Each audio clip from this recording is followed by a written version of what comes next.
Direto da redação.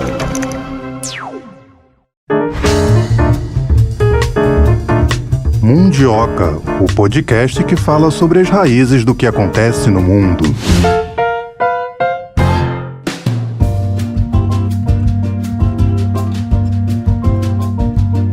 Tá valendo, Melina, foi dada a largada, pode dar start aí no teu cronômetro que nessa próxima hora vamos conversar sobre mais um assunto de relevância internacional aqui no Mundioca, como todos os dias, mas hoje especificamente falar sobre rota de migração. A mais perigosa delas, qual é? A mais perigosa delas é a do Mediterrâneo para a África. Muitas pessoas morrem, estima-se que 19.500 pessoas morreram tentando atravessar ali o mar Mediterrâneo do norte da África para a Europa, isso desde 2014. Isso, Thay, sem falar aquelas pessoas que acabam ficando no mar e que não entram para a estatística, o que é mais triste ainda. A gente também vai falar de uma rota migratória famosa por ser perigosa, que é ali do México e Estados Unidos. O presidente Trump devolveu crianças, devolveu pessoas, também uma coisa que chocou bastante, crianças separadas das famílias, e a gente vai detalhar aí essas rotas que são muito perigosas. É um assunto que nós já falamos aqui no Mundioca, já eu falo com precisão qual foi o episódio, estou fazendo uma busca aqui no meu HD interno, vulgo meu cérebro, para poder lembrar qual é o episódio, já falo. Melhor a gente chamar o nosso primeiro entrevistado de hoje para detalhar isso. Então vamos lá. A gente tem o prazer de chamar para esse bate-papo a professora Carolina Claro, professora adjunta de Direito Internacional, Migração e Refúgio no Instituto de Relações Internacionais da Universidade de Brasília. Professora, seja muito bem-vinda aqui ao Mundioca, tudo bem? Tudo bem, muito obrigada por me receberem.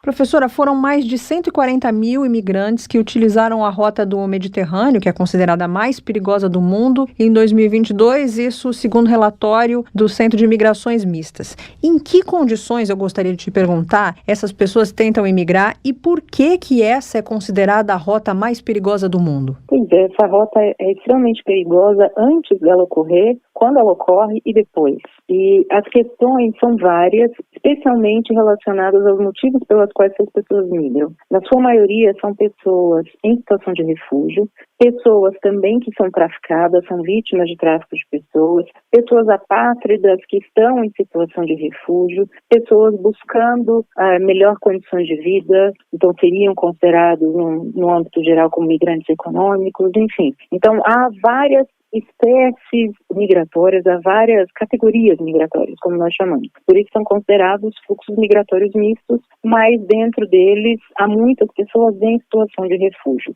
A rota em si, até a chegada ao Marrocos, já é permeada de muitos problemas, com muitos contrabandistas de pessoas migrantes, muitos traficantes de pessoas. Há um perigo bastante grande desde que essas pessoas saem do país de origem até chegarem ao Marrocos. E quando tentam atravessar para a Espanha, pela proximidade geográfica, ainda encontram cercas, encontram guardas fortemente armados, um esquema de segurança que trata essas pessoas de uma forma bastante criminalizante, como se a migração fosse um crime, o que a gente chama de criminalização das migrações, não só da pessoa migrante, mas a forma pela qual ela poderia ingressar no território. E também essas pessoas, quando escolhem essa rota por diversos motivos, elas geralmente estão numa situação migratória irregular para ingressar no território espanhol e de lá seguir para outros países na Europa. Mas quando a gente fala de pessoas especificamente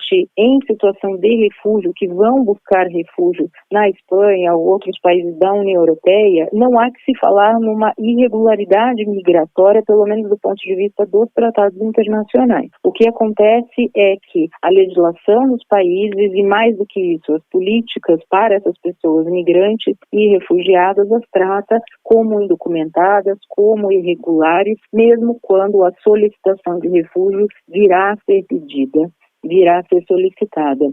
Então, é de uma forma, uma criminalização também, um desrespeito à Convenção da ONU sobre o Estatuto dos Refugiados, e essas pessoas, muitas delas não conseguem passar para a Espanha, as que conseguem passar também têm um tratamento que está em desacordo com os tratados internacionais, do direito internacional das pessoas refugiadas, e muitas vezes são mandadas de volta. Quando elas conseguem ultrapassar, são mandadas de volta e sofrem toda sorte de violações de direitos humanos ou ficam vulneráveis a sofrer violações de direitos humanos. Agora, tem uma estimativa de que cerca de 19.500 pessoas morreram tentando atravessar o Mediterrâneo, segundo a OIM. É um número alarmante. Pode ser que esse número seja expressivamente maior? Sim, é um número que certamente é subnotificado, até porque a OIM consegue identificar, e os órgãos espanhóis e marroquinos conseguem identificar as pessoas que de fato morreram tentando atravessar, seja a pé, mas principalmente ali com uso de barcos e as cenas de pessoas pulando as cercas, enfim, que ficam no território, principalmente de Ceuta e Melilla, na tentativa de chegar à Espanha e de lá pegarem barcos. Essas pessoas muitas vezes falecem no caminho, tentando chegar ao Marrocos, como eu mencionei, nessa jornada perigosa que eles têm desde o país de origem, mas também no Mediterrâneo, pelas condições precárias, que são botes, geralmente botes infláveis, pessoas que muitas vezes não sabem nadar, crianças, idosos, enfim, pessoas com deficiência, há toda sorte de situações que fazem com que essas pessoas corram risco de morte, e certamente esses números não são a realidade, não apenas nessa rota, mas na outra rota do Mediterrâneo, também com direção à Itália, a gente estima que o número seja muito maior, embora desconhecido. Professora, a senhora falou brevemente sobre a questão do Marrocos com a Espanha. Houve uma questão bem grave entre os dois países. Isso foi resolvido? Olha, a questão entre Marrocos e Espanha, do ponto de vista das fronteiras, é uma tensão constante, não só pela própria colonização marroquina, pelos espaços que a Espanha detém, os territórios que a Espanha detém dentro do Marrocos, que seria ainda no continente africano, e também a questão da fronteira sempre foi de grande tensão entre os países. De um lado, a Espanha acusa as autoridades marroquinas de fazerem vistas grossas às pessoas imigrantes e solicitantes de refúgio, e de outro, o Marrocos reclama que ele recebe a maior parte dos problemas, não só as críticas, mas os problemas em receber essas pessoas, porque essas pessoas eventualmente, quando ficam no território, precisam de assistência social, precisam, enfim, usar os mecanismos do Estado para se protegerem, para viverem, de alguma forma digna. Mas o fato é que as fronteiras, elas são cercadas, as cercas altas, há muitos guardas, principalmente do lado espanhol, armados, fortemente armados. Do lado marroquino, há bastantes situações de denúncia de violação de direitos humanos, inclusive pessoas que sofrem tortura para não atravessarem do outro lado, enfim, acusações de todos os lados, e a Espanha pressionando o Marrocos para impedir essa migração, sendo que a própria Espanha ocupou territórios no norte africano, e claro, com a proximidade geográfica também, muitas pessoas buscam essa rota que seria mais curta do que as demais, mas não menos perigosa. Agora, é impossível a gente não lembrar daquela cena de adolescentes boiando com garrafas de plástico, foi uma coisa que impactou. Essas cenas chegaram a causar algum tipo de influência em alguma decisão? Olha, infelizmente não, do ponto de vista político. Quando cenas como essa aparecem na imprensa, são extremamente chocantes e são quase que diárias. Geralmente o Conselho da Europa se reúne, os líderes mundiais, enfim, fazem algumas palavras, geralmente carregadas de eufemismos de política migratória, geralmente, de uma certa forma, continuando a criminalização da pessoa imigrante, dizendo que elas não deveriam ir, imigrante e refugiada, e tentando desincentivar essa migração, mesmo quando é uma migração forçada, mesmo quando as pessoas saem do país de origem para salvaguardar a própria vida. Então, além dos discursos políticos, o que costumam correr diante dessas cenas e diante de situações em que muitas pessoas tentam atravessar de uma só vez as cercas, pulando as cercas para tentar algumas alcançar o lado espanhol, enquanto muitas vão ficar, o que acontece na prática da política migratória é um reforço de policiais de fronteira.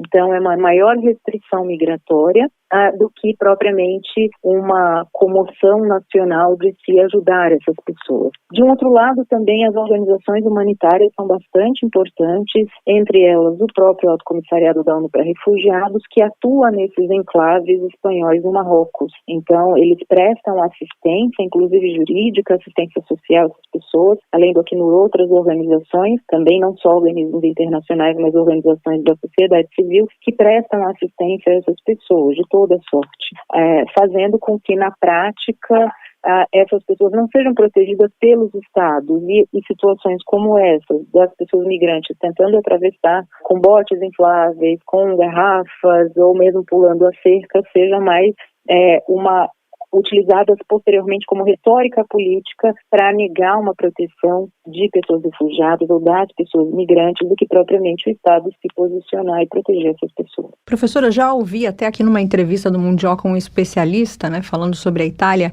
que ali na Itália há imigrantes que não deveriam estar lá. Esse tipo de mentalidade, ela é perigosa? Sim, extremamente, porque ela reforça a criminalização, ela reforça a xenofobia, reforça o racismo. Na Itália também é, uma rota extremamente perigosa quando as pessoas saem da Líbia para tentar chegar à ilha de Lampedusa, que geograficamente fica mais próxima da África do que da Europa, e de Lampedusa serem transferidas, a ideia das pessoas serem transferidas para a Itália e buscarem proteção no restante do continente europeu.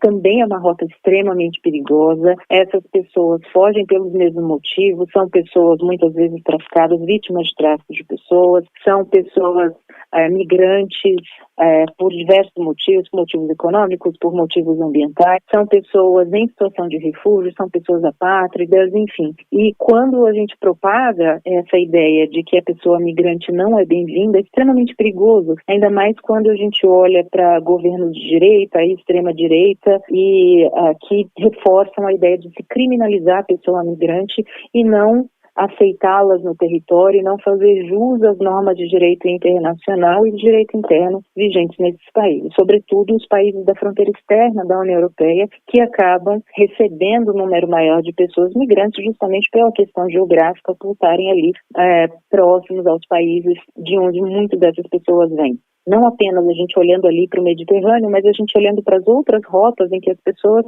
fazem muitas vezes a pé, como foi na questão da Síria, né, a Hungria fechando fronteiras e toda aquela situação de demonizar a pessoa migrante e criminalizar cada vez mais. Então é extremamente perigoso esse tipo de discurso porque ele reforça essa criminalização, ele reforça a ideia de que a pessoa migrante, principalmente a pessoa refugiada, é uma pessoa criminosa quando ela não é. Ela é apenas uma pessoa que busca proteção, que corre risco muitas vezes de morte no país de origem, que é perseguida e que precisa sair e não tem outros meios para chegar. Então ela precisa de proteção e quando a gente olha para essa perspectiva criminalizante, é muito pior para toda a sociedade, seja a pessoa migrante ou a sociedade supostamente de acolhida. Professora, recentemente, agora em novembro de 2022, um grupo de 11 imigrantes foram flagrados agachados no leme de um navio, não sei se a senhora viu, né? Uma cena que também chocou bastante. Eles saíram da Nigéria para a Espanha. Você acredita que isso seja uma rotina? Sim, infelizmente é. A Nigéria também tem muitos problemas estruturais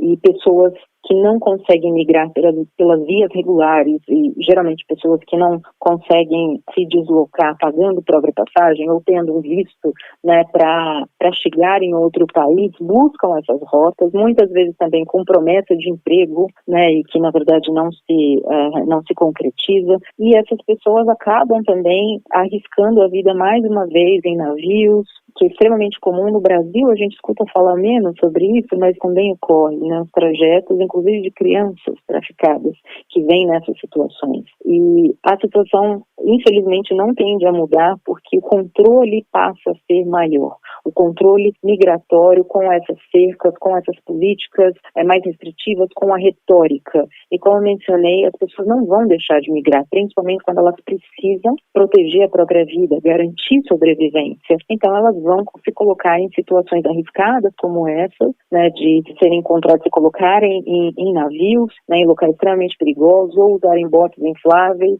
sem proteção, né, muitas vezes pessoas que não sabem nadar, ou em outros locais do mundo que a gente vê também pessoas andando a pé, passando por locais extremamente perigosos e usando novamente barcos também com pouquíssima segurança para alcançar um lugar melhor para viver. Falando sobre o trabalho da Organização Internacional de Migração, na sua opinião, a OIM consegue ajudar essas pessoas e como é essa ajuda? Sim, a OIM faz um trabalho bastante importante, principalmente depois que ela ingressou no sistema das Nações Unidas. Ela faz um trabalho bastante importante em relação à gestão migratória, que é, na verdade, uma tentativa de fazer com que essas pessoas migrantes busquem uma migração regular, né, que busquem se documentar e rotas seguras. Então, a OIM trabalha numa perspectiva extremamente positiva junto às pessoas migrantes e refugiadas, principalmente nos locais de entrada, né, o de maior fluxo de entrada, para documentar essas pessoas, para incentivar, além do atendimento direto às pessoas, para incentivar políticas migratórias menos restritivas junto aos estados, legislações migratórias menos restritivas. Então, a OIM, principalmente depois que se uniu ao sistema ONU, tem feito um papel bastante importante, prestando, né, esse auxílio aos governos por meio de cooperação com os governos e também junto às populações migrantes, as pessoas que tentam migrar, numa tentativa de uma migração segura, ordenada e regular, né, numa perspectiva de gestão migratória para justamente evitar contrabandistas de pessoas migrantes, evitar que essas pessoas passem por situações de violações de direitos humanos ou fiquem mais vulneráveis a violações de direitos humanos. É claro que a OIM não consegue ajudar todas as pessoas migrantes, até porque muitas ainda buscam as rotas menos seguras. Mas um outro trabalho da OIM também é informação, né, no país de origem, e é informação para que essas pessoas migrantes busquem os seus direitos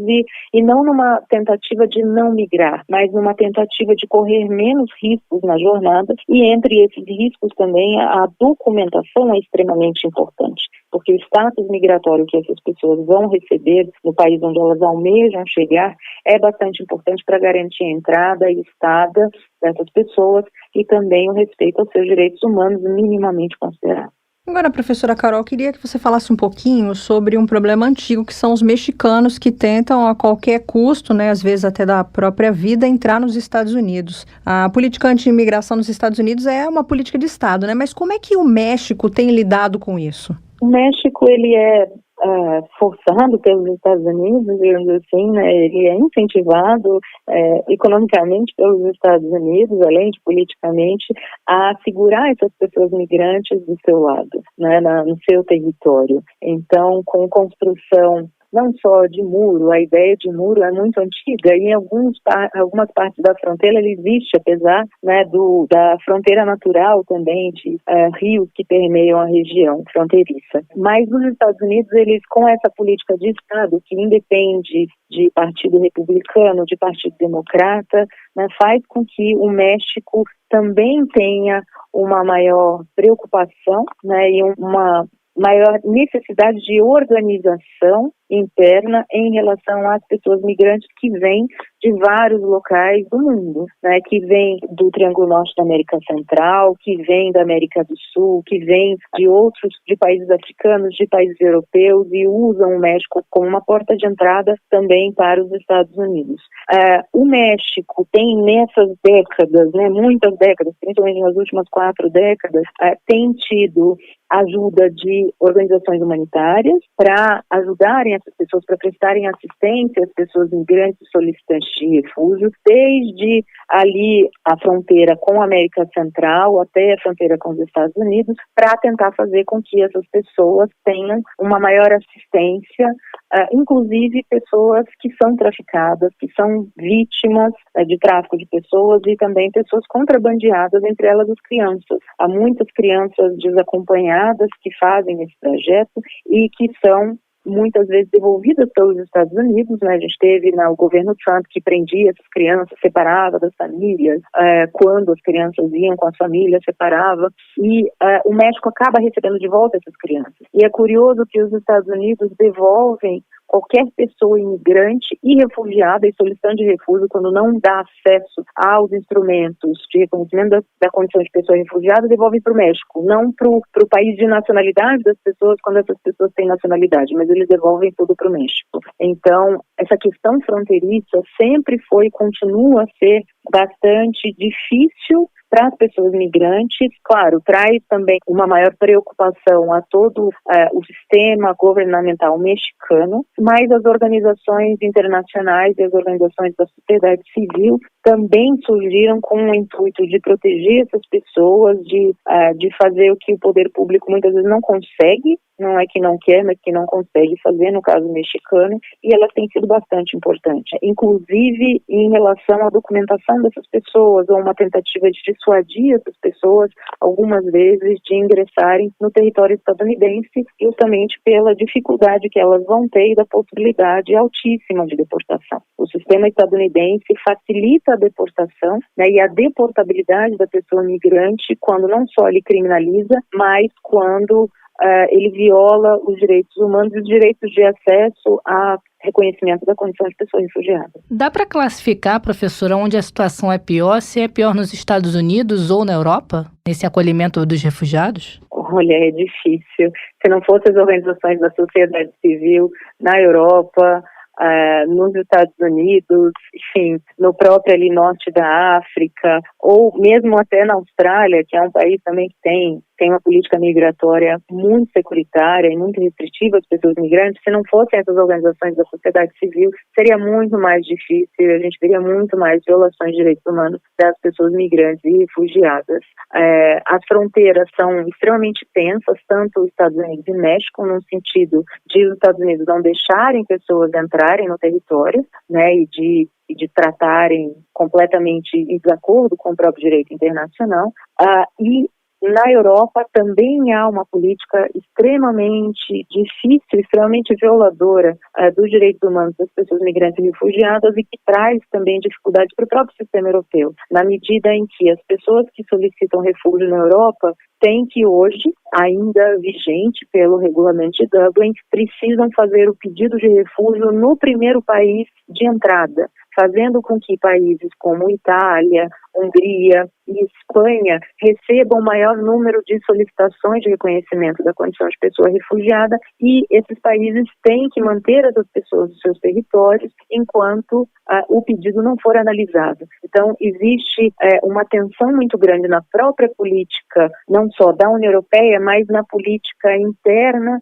desses países que fazem a fronteira externa da Europa. Eles frequentemente reclamam a vinda de menos recursos, né, a chegada de menos recursos para eles prestarem assistência às pessoas que estão passando pelo procedimento de reconhecimento da condição de pessoa refugiada, ou para guardas fronteiriços, enfim, para a construção dessas cercas, para a vigilância, etc. E, de fato, a União Europeia tem essa situação dúbia, em que eles dizem que acolhem, mas na verdade não acolhem tanto assim. E isso a gente pode ver muito claramente também em relação à política europeia para pessoas ucranianas, vítimas da guerra da Ucrânia, em que foi ativado um mecanismo até então existente, que não tinha sido utilizado, apenas para nacionais ucranianos, em detrimento a quaisquer outras pessoas de quaisquer outra nacionalidade que tentassem também buscar proteção na Europa.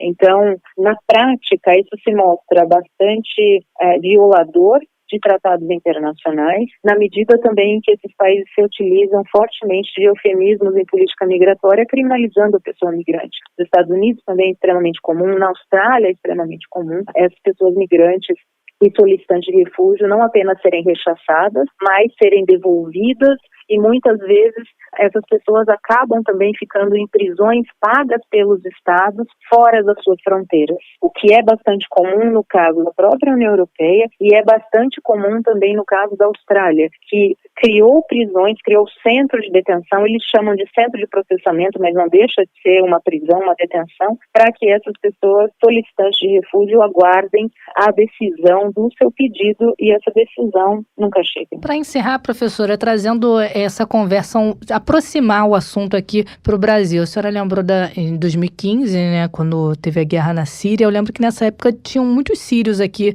no Brasil. Aqui no Brasil também há uma presença muito grande de venezuelanos, haitianos. Queria que a senhora falasse um pouco para a gente sobre as políticas migratórias brasileiras e o que o nosso país faz para acomodar, para receber bem esses refugiados que vêm em busca de melhores condições de vida. Bom, em primeiro lugar, a gente precisa saber que o Brasil não tem uma política de Estado em migração e refúgio. Nós não temos uma política pré-determinada no sentido como nós temos em várias políticas nacionais. Nós não temos e nunca tivemos a Política Nacional de Migração, Refúgio e Apatridia no país. O que nós temos são políticas de governo. Então, essas políticas de governo muitas vezes utilizam a legislação literalmente existente ou às vezes interpretam de forma a acomodar interesses do próprio governo e não necessariamente aqueles da pessoa migrante solicitante de refúgio. E é bastante curioso que a questão haitiana no Brasil,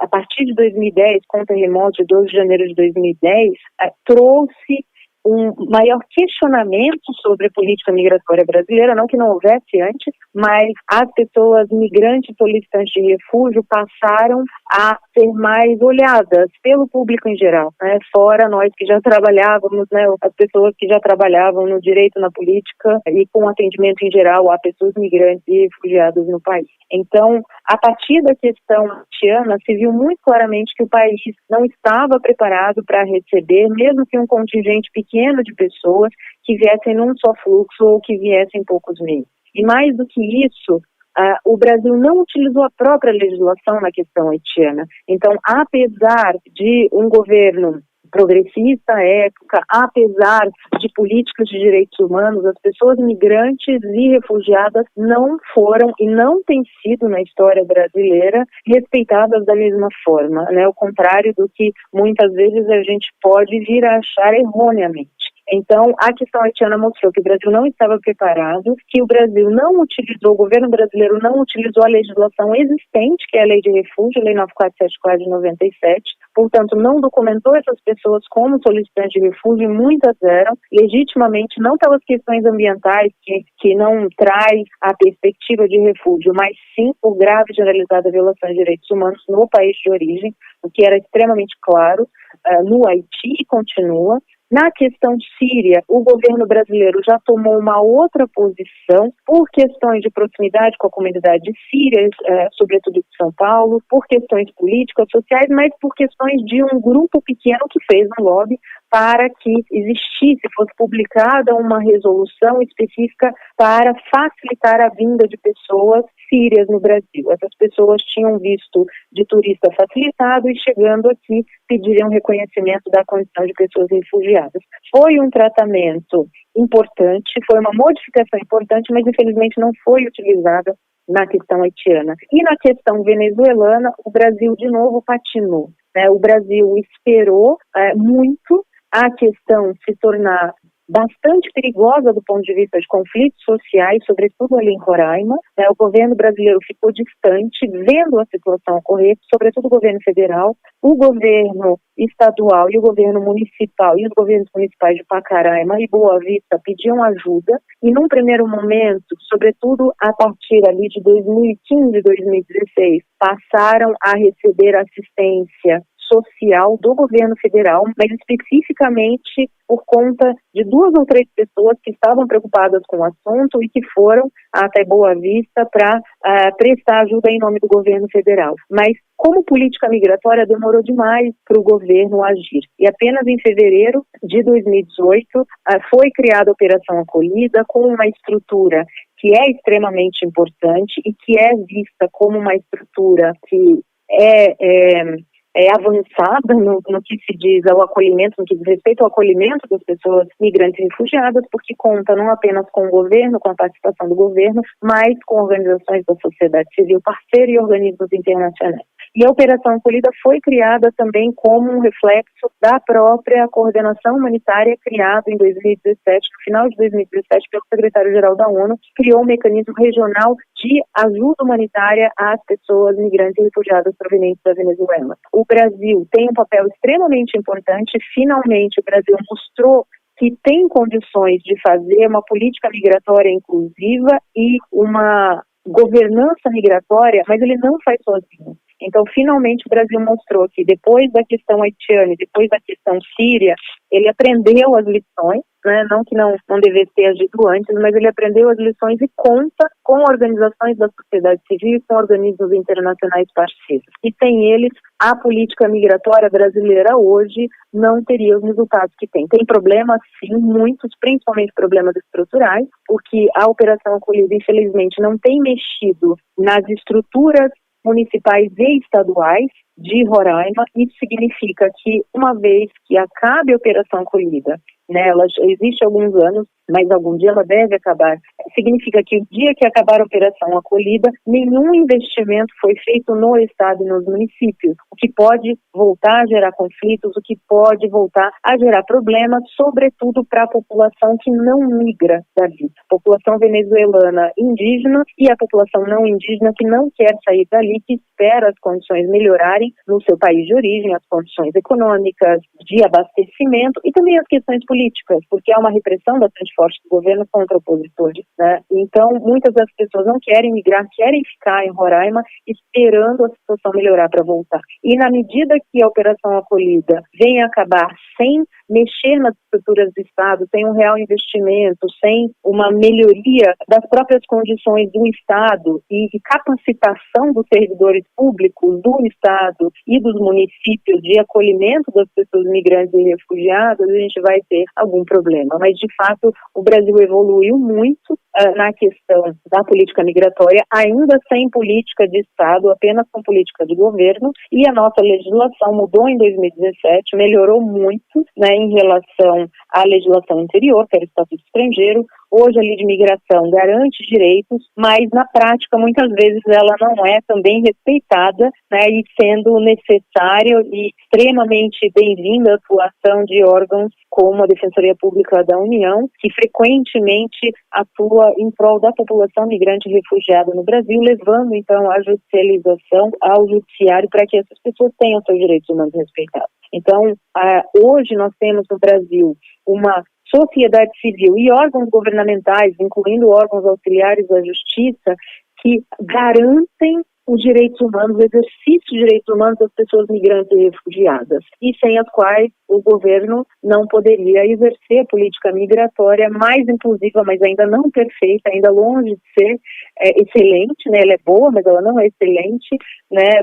Então longe ainda do que pode ser, mas o Brasil caminha bem nesses passos e apesar até do último governo, com políticas restritivas na área de direitos humanos, não houve retrocesso na proteção de pessoas migrantes e refugiadas no país, justamente por conta da atuação das organizações da sociedade civil, dos organismos internacionais e dos órgãos auxiliares da justiça. Professora, o papo foi muito bom, apesar de ter sido o assunto angustiante e difícil. Essa foi a professora Carolina Claro, professora adjunta de Direito Internacional, Migração e Refúgio do Instituto de Relações Internacionais da Universidade de Brasília. Muito obrigada pela sua participação aqui no Mundioca e que você possa voltar outras vezes. Eu que agradeço. Muito obrigada pelo convite. Um abraço. Tchau, tchau. Tchau, tchau, professor. Um abraço. Tchau, obrigada. Promessa é dívida, eu vou cumprir a minha promessa. Episódio 23, falamos sobre a crise migratória dos Estados Unidos, a situação das pessoas que tentam atravessar ali do México em direção aos Estados Unidos. São várias situações, né? Quem tenta ali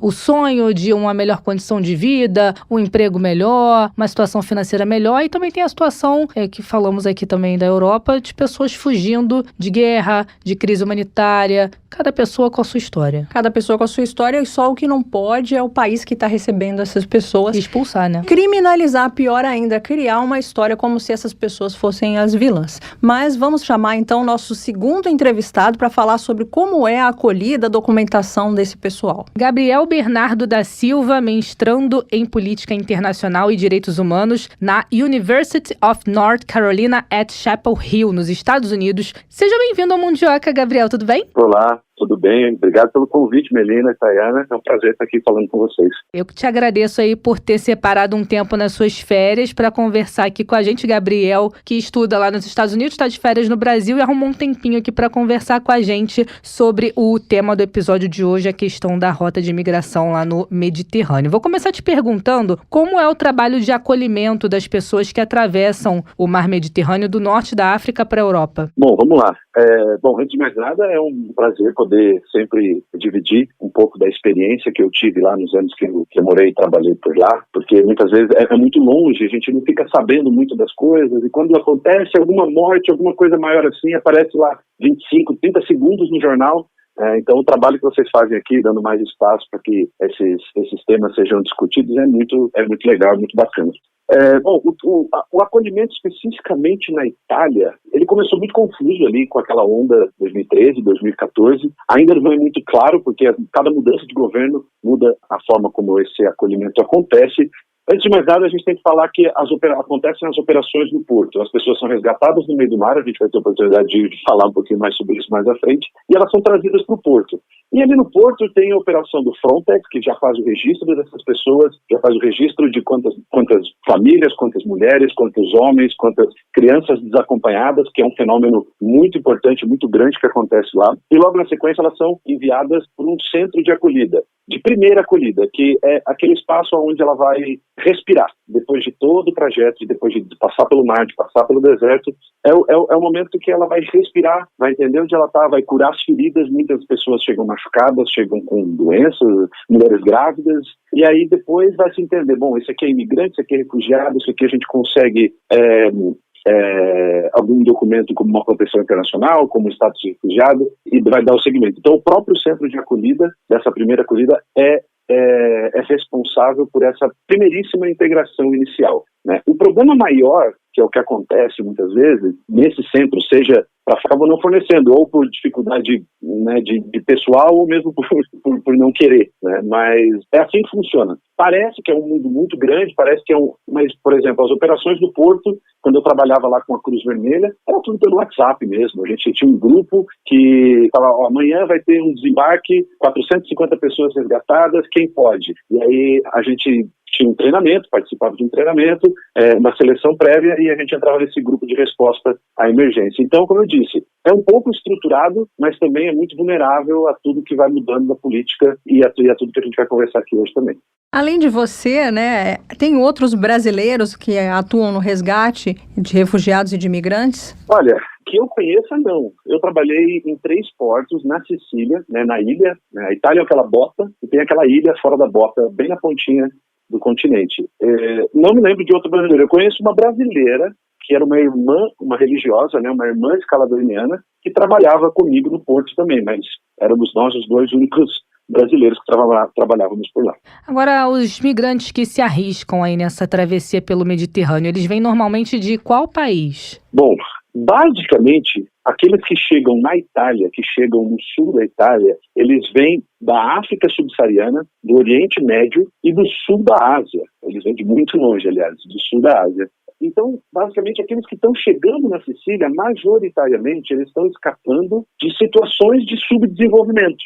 Quando a gente fala sobre a rota, quando a gente fala sobre imigração no Mediterrâneo, a primeira coisa que vem na nossa cabeça são os sírios chegando na Grécia, mas essa foi uma onda ali em 2014, 2013, 2015, mas existe uma outra onda pelo Mediterrâneo Central, pela Líbia, que essas pessoas vêm de toda a África subsaariana, desde Gana, Gâmbia, Nigéria, até mesmo o chifre africano, Etiópia, Eritreia, Oriente Médio, Bangladesh. Eu tenho alguns números, eu fui atrás, né? Mas de 2014 até esse ano, mais ou menos 760 mil imigrantes chegaram no sul da Itália. E entre eles, 86 mil eram, como eu falei, as crianças desacompanhadas, ou seja, quase 12% são crianças que chegam sozinhas. E de onde eles vêm? Esse ano, a primeira nacionalidade que chega lá são os egípcios, 20 mil, Tunísia, 18 mil e Bangladesh, 14 mil. Mas se você for um pouquinho para trás, teve um fluxo muito grande de Costa do Marfim, Eritreia, Iraque. Em 2016, que foi um número que foi o ano que mais chegou, foram 180 mil desembarques, a primeira nacionalidade era Costa do Marfim, depois Guiné e depois Nigéria. Então, como eu disse, a nacionalidade daqueles que chegam no sul da Itália são majoritariamente pessoas que estão escapando do subdesenvolvimento, seja ele na África subsaariana, como Oriente Médio e Sul da Ásia. Eu vou te perguntar sobre a Itália, porque foi o país que você citou. A Itália tem como absorver essas pessoas? Não. A Itália, ela é o ponto de entrada. Para entrar na Europa, certo. Exatamente, ela é o ponto de entrada para o território europeu. E muito se discutiu sobre os tratados internos da Europa, o Dublin I, o Dublin II, o Dublin III, como essas pessoas elas se movem dentro do espaço Schengen. Então, como elas se movem, elas podem fazer múltiplos pedidos. E isso foi todas essas questões foram discutidas dentro da Europa. E aí, o último tratado de Dublin, que é aquele que regula o pedido de asilo e o movimento de pessoas dentro do bloco, estabeleceu que a pessoa, o imigrante ilegal, o refugiado, enfim, o estrangeiro que chega sem a documentação necessária, ele só pode regulamentar a sua situação no país de entrada. Então, vou dar um exemplo aqui. Eu, Gabriel, entro num barco, num porão de um navio ilegalmente aqui no porto do Rio de Janeiro e desembarco em Lisboa. Não tenho documento, não tenho passaporte, não tenho nada. Portugal vai ser o país do bloco responsável por acolher e resolver a minha demanda. O que acontece? Com uma onda muito grande, como eu falei, foram mais de 700 mil refugiados em poucos anos que chegaram na Itália, o sistema jurídico italiano, os juízes, os promotores, os advogados, o próprio sistema de acolhida não estava preparado para tudo isso, porque a partir do momento em que você dá toda a documentação para essas pessoas, aí sim elas vão poder se movimentar, mas antes disso, elas ficam, como eu disse, estacionadas, na espera de uma solução para os seus casos. Então, a Europa, o sul da Europa, a Espanha, a Itália, a Grécia, são os países de entrada, mas como as pessoas não podem se movimentar, porque elas têm que resolver a sua questão documental no país de entrada, a Itália fica com esse passivo para ser resolvido. Agora, Gabriel, vou te pedir para explicar aqui para o nosso ouvinte, muito se fala, né, de refugiado, de imigrante, a diferença do refugiado para o migrante. Claro, é muito importante a gente compreender, porque são temas parecidos, são termos parecidos, mas que na prática tem uma diferença muito grande, né? A gente tem aquele que é o migrante, o imigrante e o refugiado. O migrante é aquele que se desloca dentro de um território. Então, a Melina mudou do Rio de Janeiro para Curitiba. A Melina é uma migrante. É sinônimo de dizer uma migração interna, ou migração nacional. O imigrante, por sua vez, é aquele que troca de ordenamento jurídico, é aquele que passa. Então, eu, por exemplo, sou um imigrante nos Estados Unidos. Tem a imigração regular, que é aquele que está no outro país com autorização de permanecer, ou o irregular, que é aquele que entrou sem a autorização ou que permaneceu sem a autorização.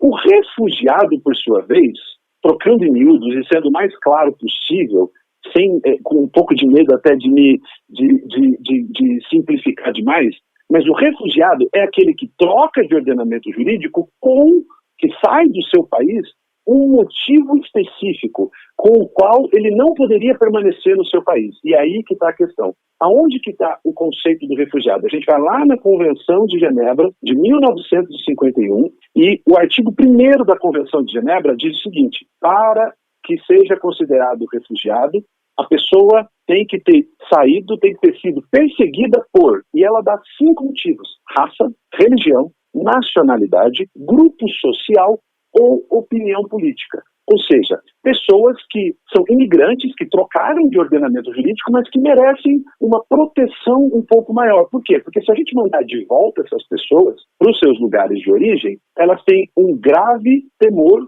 de vida, ela tem um grave risco à sua vida. O que acontece? Essa convenção, ela foi feita em 1951, poucos anos depois do fim da Segunda Guerra Mundial, tentando resolver e dar uma solução para tudo aquilo que aconteceu entre 39 e 45. Só que a gente está em 2022. Em 2022, o mundo e os motivos pelos quais as pessoas se deslocam são diferentes desses 5. As pessoas não saem porque as suas vidas estão ameaçadas apenas por pertencer a um grupo social, pela sua nacionalidade, pela sua religião, como aconteceu, por exemplo, com os judeus, os homossexuais, que eram perseguidos pelos nazistas. Hoje em dia, muitas outras questões fazem com que as pessoas se movimentem e que também, se forem mandadas de volta, tenham um grave temor, um grave risco à sua vida. Então, trocando em miúdos, a criança que foge de um país porque está tendo uma guerra étnica, ela é refugiada. Agora, uma criança que foge do seu país porque ela está tendo uma crise de ebola e não tem hospital, ela é uma imigrante.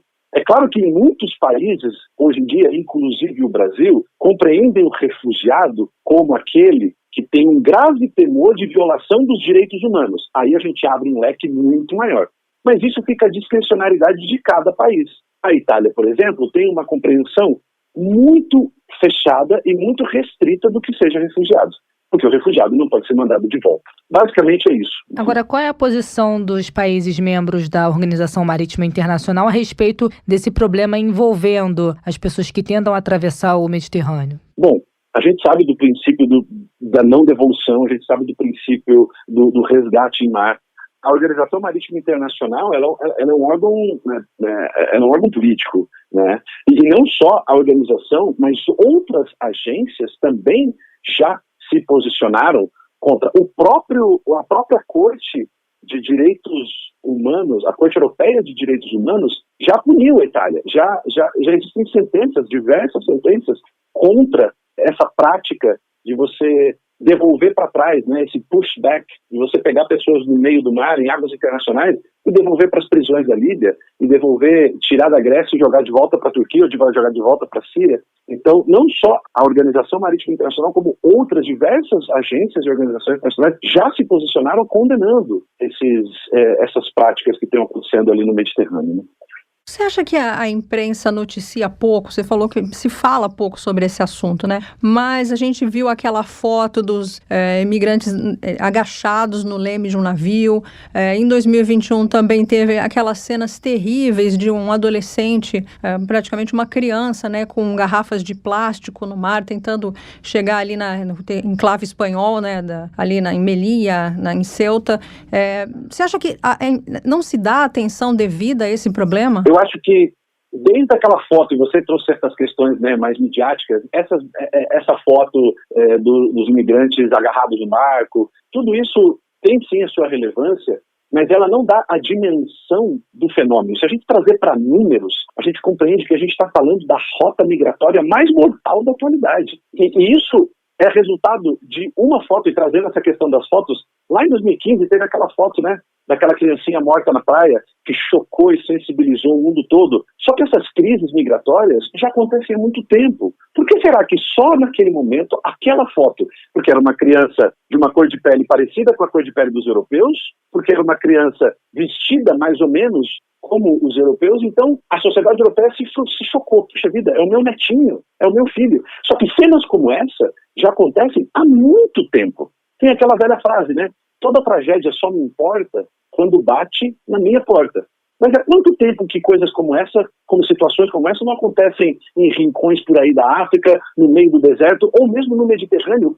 Quantas vidas precisaram acontecer? Quantas mortes precisaram acontecer? Quantas pessoas precisaram ficar agarradas em barcos para que agora, em 22, a gente veja aqueles dois? Sim, é importante, a mídia noticia. Aqui no Brasil noticia menos, porque tem uma distância até mesmo geográfica, mas não noticia conforme a magnitude daquilo que está acontecendo. Diante de tudo isso que você falou, né, é um problema antigo, mas que vem aumentando cada vez mais. O cenário que a gente vê atualmente, a gente pode classificar, então, que o mundo está vivendo a maior crise de refugiados desde a Primeira e a Segunda Guerra Mundial? Olha, eu não tenho dúvida que nós estamos sim vivendo a maior crise, e é uma crise silenciosa, que ela veio até um pouco abafada. Quando a gente fala de números, né, até para maximizar um pouco o que aconteceu no Brasil. Tinha dias aqui no Brasil que morriam 3 mil, 4 mil pessoas durante a pandemia, e se a gente fala, estão morrendo 50 mil, eram 10 dias de pandemia no Brasil, para ver o tamanho do que foi a pandemia. Mas sim, sem dúvida, só na última década o número de refugiados dobrou.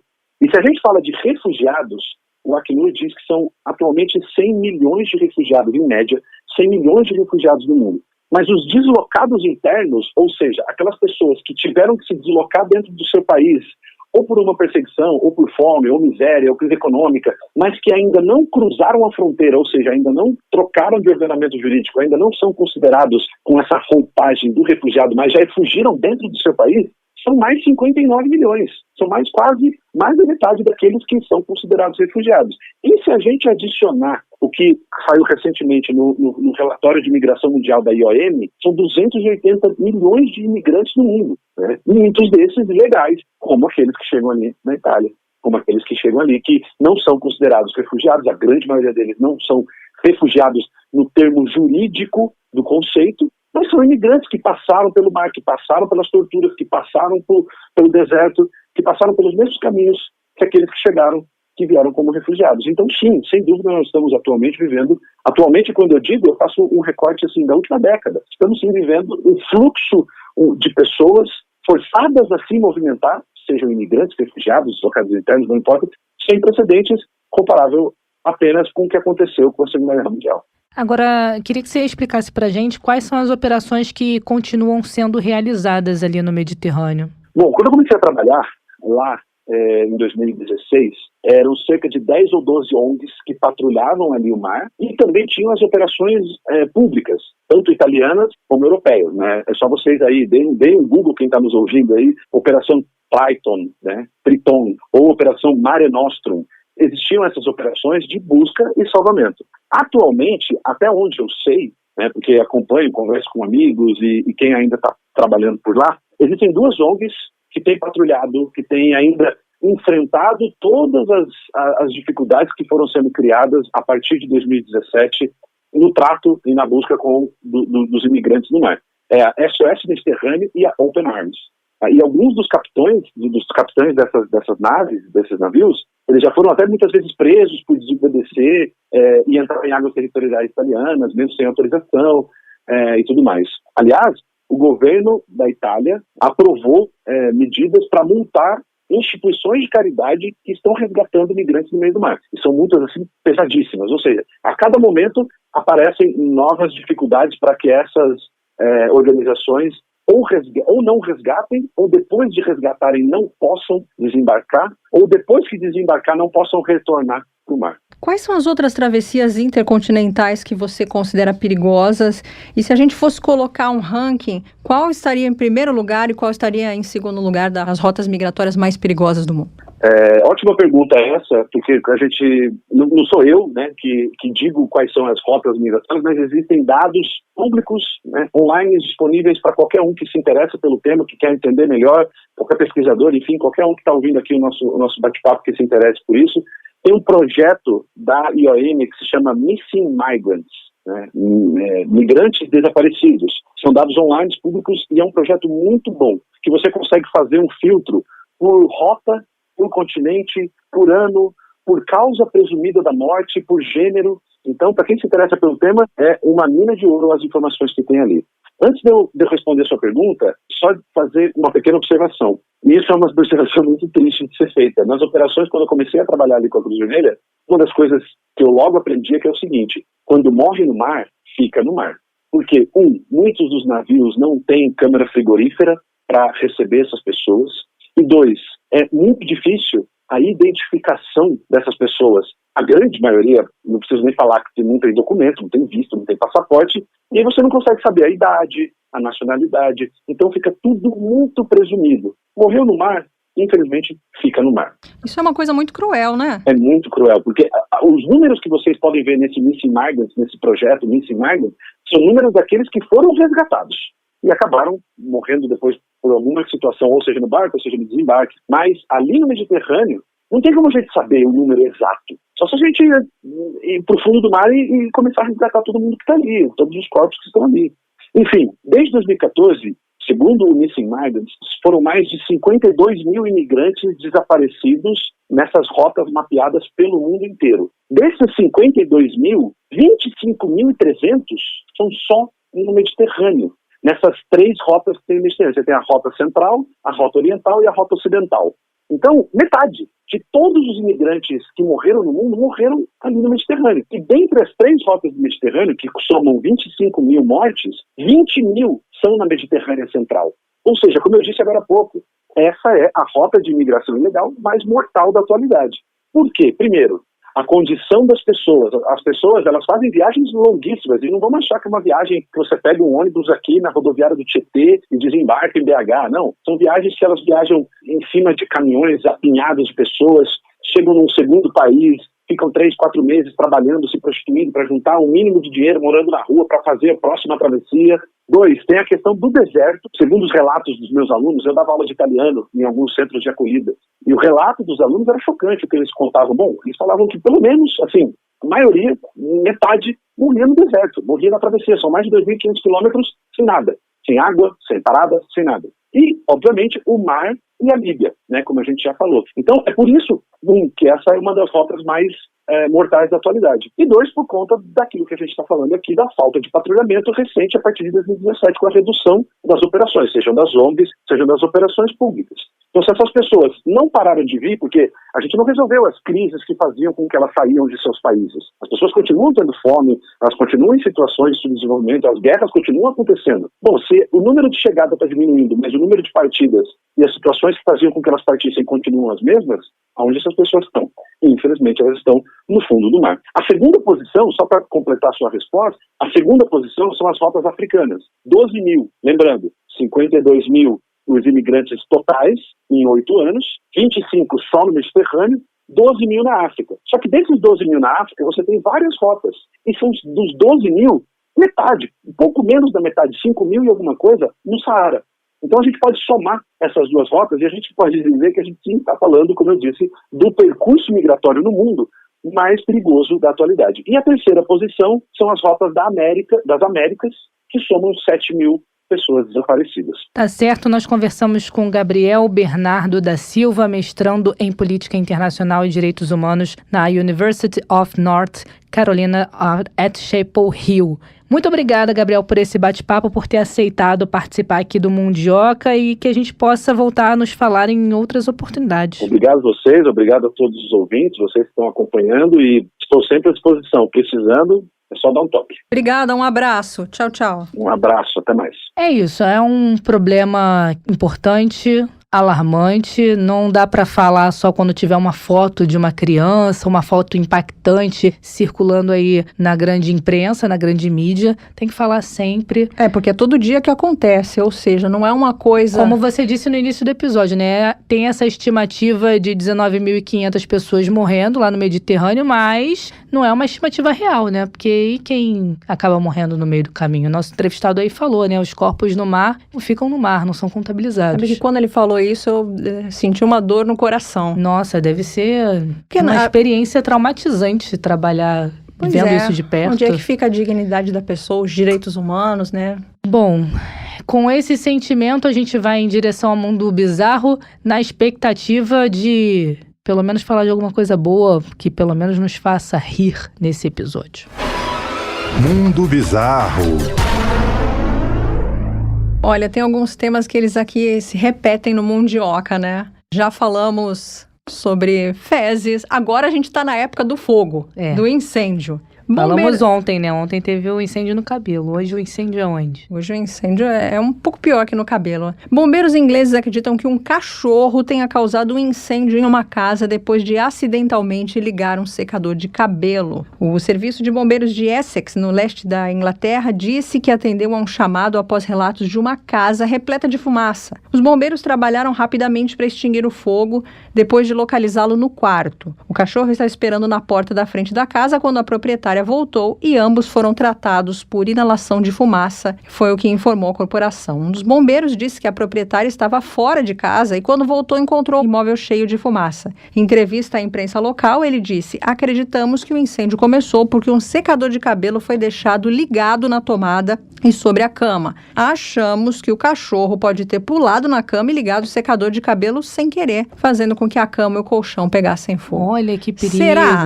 Isso aqui só mostra uma coisa, que essa mulher é bagunceira. Você deixa o seu secador em cima da cama? Não, eu não deixo nem ligado da tomada. Eu também não. Nem eu que sou, assim, me considero uma pessoa Mas desorganizada. Mas te falar que já aconteceu de eu colocar o secador ligado em cima da cama. Tava secando o cabelo no quarto. Na época eu morava com a minha mãe ainda e a gente dividia o quarto e a gente dormia numa beliche, eu dormia na cama de cima. Então eu tô de frente pro espelho secando o cabelo, aí eu deixei, não vou ficar desligando, deixei o secador ligado mesmo em cima da minha cama, né, cama de cima da beliche, e fui terminar de dividir o cabelo pra secar mecha por mecha. Quando eu fui olhar, o notebook tava em cima da cama. Algumas teclas do notebook derreteram. Nossa, porque que perigo. eu coloquei o secador na direção do notebook. Ou seja, que perigo e que prejuízo. Porque o vento quente, né? Eu pensei, um tempinho rápido, só vou aqui tirar a mechinha do cabelo, foi o suficiente pra derreter. Derreteu umas 3 ou 4 teclas do notebook. Olha só.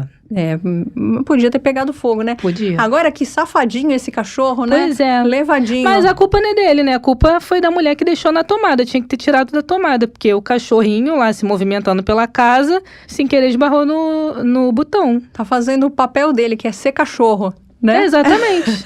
Ele não tem culpa, a culpa é da dona. Noção. Podia ter sido pior. Felizmente foi controlado, né? Foi controlado rápido, porque colchão é algo inflamável, né? Pega Sim. fogo rápido, se alastra rápido. Ainda bem que os bombeiros agiram de forma rápida. É verdade. E esse foi o Mundo Bizarro de hoje.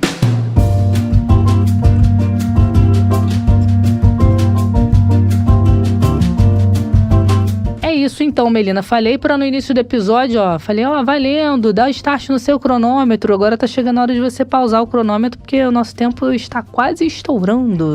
Você pode nos seguir no @mundioca.com no Twitter. Não esqueça de clicar ali no passarinho azul para você receber todas as notificações, não perder nenhum episódio. Depois não vai dizer que perdeu um episódio pra gente, né, Thay? Não vale não. Só nos acompanhar nas principais plataformas digitais ou então lá no site da Sputnik Brasil, sputniknewsbrasil.com.br. Pode pausar aí, Melina. Beijo. Beijo, tchau, tchau. Mundioca, o podcast que fala sobre as raízes do que acontece no mundo.